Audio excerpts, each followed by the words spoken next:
یہ پوچھا گیا کہ کیا روزہ کی نیت رات کو کرنا ضروری ہے، یا پھر اگر وہ صبح 10 بجے تک اگر اس نے کچھ کھایا پیا نہیں ہے تو کیا وہ روزہ کی نیت کر سکتا ہے، اس کا روزہ ہوگا یا نہیں ہوگا؟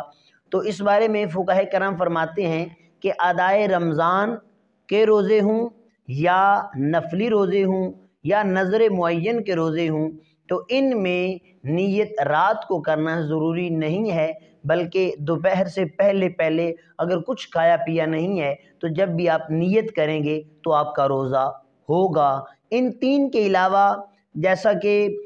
رمضان کے کچھ روزے چھوٹ گئے، قضائے رمضان کے روزے یا پھر نفلی روزے کچھ چھوٹے ہوئے تھے تو ان نفلی قضا روزے یا غیر نظر معین کے روزے وغیرہ وغیرہ ایسے روزوں کی جو نیت ہے وہ رات کو کرنا ضروری ہے، یا عین اجالا شروع ہونے کے وقت نیت کی جائے یا پھر رات کو ہی نیت کرنا ایسے روزوں کی